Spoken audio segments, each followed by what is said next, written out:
El salario del pecado es la muerte. La religión es algo muy práctico. Vamos a vivir de acuerdo a lo que creemos. Así que estemos seguros de que lo que creemos está en lo correcto. Porque el pecado nos paga con la muerte. Por eso es que se dice que la religión es una cosa muy práctica. Nuestro Señor nos dice que aquel que haga la voluntad de Dios entrará en el reino de los cielos. Esto es lo que la religión nos enseña. Hagamos la voluntad de Dios. Esto parece ser muy obvio, pero hay un poderoso error en estos días que dice algo muy distinto. Este error es que se dice por ahí que todos aquellos que aceptan a Jesús como su personal Señor y Dios entran en el reino de los cielos. Todos aquellos que tienen una relación personal con Cristo. Estas dos ideas son antagónicas y hacen dos religiones totalmente diferentes. Una nos dice que hagamos la voluntad de Dios para ser salvos y otra que nos dice que todo lo que debemos hacer para salvarnos es creer. Esta diferencia nos lleva a vivir de dos maneras muy distintas. Veamos la enseñanza de las sectas protestantes, que dice, una vez salvados, siempre estaremos salvos. Esta ideología viene de la creencia que solo la fe salva, que es suficiente. Ahora comparemos esta ideología con la enseñanza de la Iglesia Católica, que dice que aquel que haga la voluntad del Padre, de Dios, entrará en el reino de los cielos. Pero antes de continuar, quiero aclarar que la enseñanza de sola fide en la que se basan los protestantes, o sea, solamente en la fe, es basada radicalmente en un cambio que hizo Martín Lutero al Nuevo Testamento, en este aspecto agregando la palabra solamente o únicamente, según la traducción que tengan de la Biblia. El pasaje Romanos 3:28.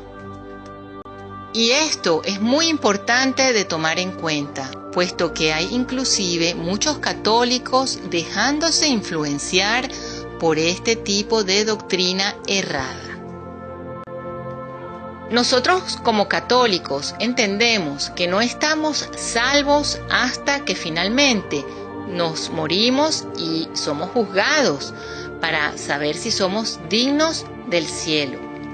Ahora, según la doctrina protestante, lo que se entiende es que una vez que aceptas a Cristo como tu Señor y Salvador, ya no puedes ir al infierno, tienes garantizado el cielo. Las consecuencias de esta creencia es que la persona está fuera de la responsabilidad de la ley levítica, pero también de la ley moral. En otras palabras, desde la muerte de Cristo en la cruz, podemos olvidarnos de la ley de los judíos con respecto a dietas y sacrificios, pero también podemos olvidarnos de los 10 mandamientos. Esto no significa que somos libres para pecar, pues aquellos que aman a Dios quieren mantener sus mandamientos. Pero si en teoría la doctrina protestante dice que puedes pecar y que no te vas a condenar, como se dijo antes, recuerden que la religión es una cosa muy práctica y si se comienza a practicar, a vivir con esa mentalidad, es cuestión de tiempo de que se llegue a vivir sin tomar en cuenta la ley de Dios. Es más, para o por qué se tiene que amar a Dios.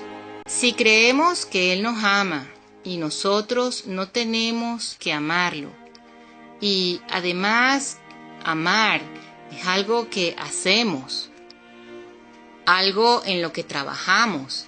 Y esto no significa nada en la teoría de Martín Lutero. O sea que la persona puede vivir como le parezca, siempre y cuando acepte a Cristo como su Salvador. Esto trae muchas implicaciones. Esta doctrina de Martín Lutero no está en la Biblia. Ni siquiera la expresión aceptar a Cristo como Señor y Salvador. Los protestantes siempre nos acusan a nosotros los católicos de no ser bíblicos, como por ejemplo con el concepto de la Inmaculada Concepción, pero tampoco la palabra Santísima Trinidad aparece en la Biblia y todo cristiano acepta esto. Además, la idea de que solo la Biblia es la fuente de fe no está en la Biblia. Pero, ¿qué es lo que hace creer a los protestantes que la fe es suficiente?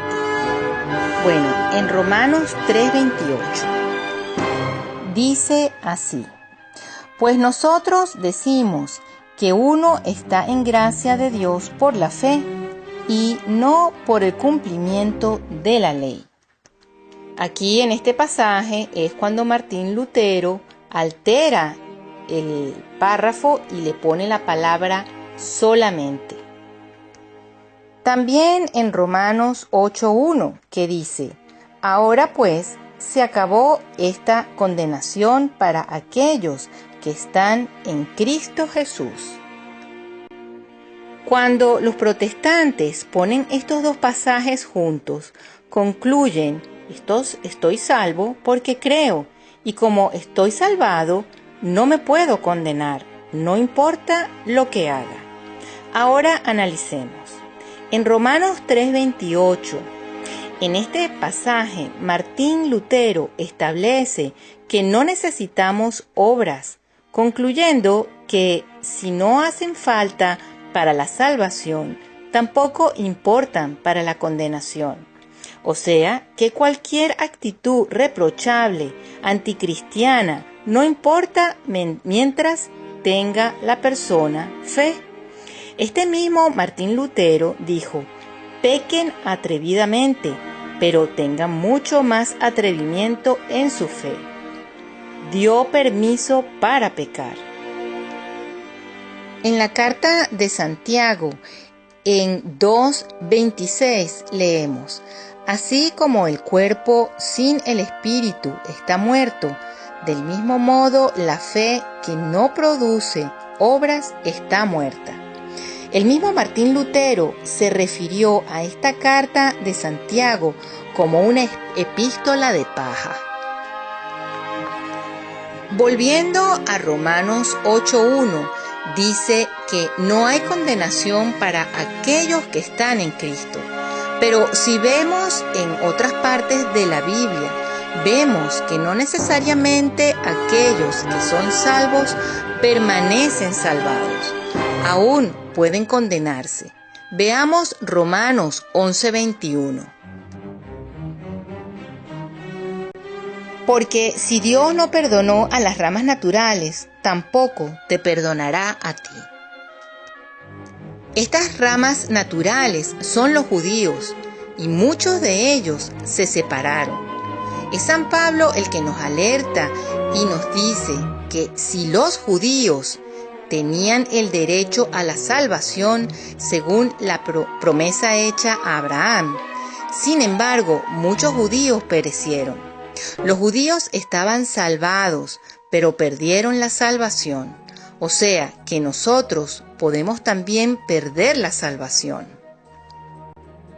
Ahora veamos el pasaje de San Juan, el capítulo 15, el verso 10, que dice así: si guardan mis mandatos, permanecerán en mi amor, así como yo permanezco en el amor del Padre, guardando sus mandatos. Proposición que nos hace el Señor, o sea, mantener los mandamientos.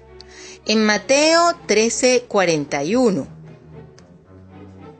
se lee lo siguiente: el Hijo del Hombre enviará a sus ángeles para que quiten de su reino todos los escándalos y saquen a los malvados. O sea que, según los protestantes, aquellos que están salvos todavía pueden ser malhechores. Esto nos deja ver que una vez más salvados, no siempre estamos salvos. En el Evangelio de San Juan, en el capítulo 15, que es Yo soy la vid, produzcan frutos en mí, encontramos que cada rama tiene que estar en él. O sea, esta es la misma expresión que vemos en Romanos 8:1, que la rama que no da fruto es arrojada al infierno. Entonces podemos concluir que primero aquellos que no mantienen sus mandamientos son condenados. Segundo, que los que hacen el mal, así tengan mucha fe, también son condenados. Que los judíos que estaban salvados perdieron la salvación. Y que aquellos en Cristo que no dan fruto serán arrancados y arrojados al fuego. ¿Les suena esto a ustedes en cuestión de que las obras no cuentan? San Pablo, en la carta a los Filipenses, capítulo 2, versículo 12, nos dice que debemos trabajar nuestra salvación con mucho temor.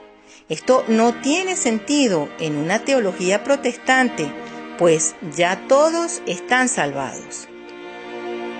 Ahora, analicemos esto desde un punto de vista lógico. Si una vez que somos salvados, estamos salvos para siempre, entonces significa que perdemos nuestra libre voluntad y que no tiene ninguna importancia cualquier pecado que cometemos. Y también nos podríamos preguntar entonces por qué la Biblia habla tanto del pecado, si de todos modos estamos todos salvados. Y si siempre estamos salvos, hagamos lo que hagamos, nuestro libre albedrío está perdido. Todo esto es de San Pablo, que le escribe a la iglesia que ya cree en Cristo. Entonces, ¿para qué explicar y alertar sobre trabajar la salvación? Miren ahora en Mateo, en el capítulo 5, del 29 al 30. Inclusive cuando Cristo estaba en el mundo, nos levantó la barra mucho más alto, cuando nos dice que inclusive los pecados de pensamiento son graves. Por eso es que la religión es algo muy importante. Demos gracias a Dios que somos bendecidos por tener la fe y asegurémonos de que realmente la vivimos. Pero no seamos presumidos pensando de que porque tenemos la fe ya estamos salvados. Bueno amigos, muchísimas gracias por haberme escuchado. Que Dios los bendiga y hasta la próxima.